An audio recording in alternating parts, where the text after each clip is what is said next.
pinakita sa inyo, pero ibinabad ko na to. Minarinig ko na sa tinta at seasonings. Yun lang. Cooking oil, unti lang. Ginger. Yan lang natin yung aroma ng garlic.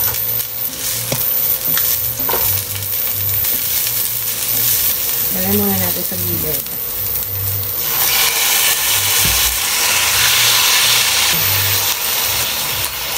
Ito.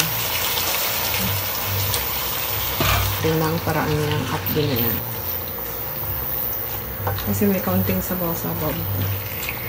Kaya lang natin, lulugayin lang natin ng 15 minutes. Kaya ng tubig.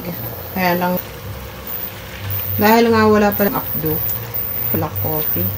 Really ay pure na walang taba. Tubigan lang natin. Hindi na natin nilagyan ng sabaw, pero tingnan niyo yung tayo ng salt. Beef cubes. Ng paminta. Chili. Yan.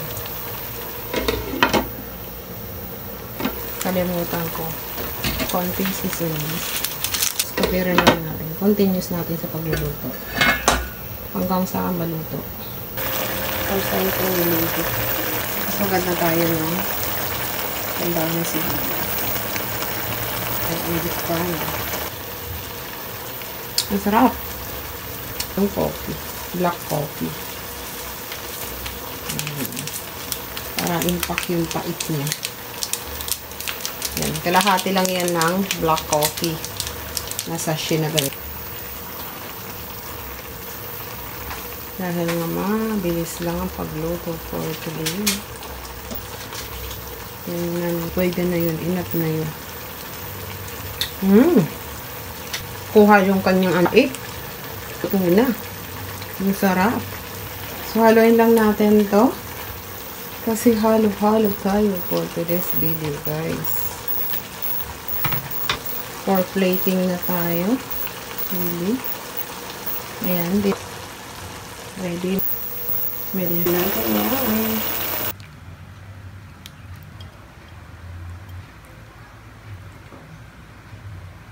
So, ayan. Ready to serve na yan. Ayan na. Anong nantay? Mukbangan na.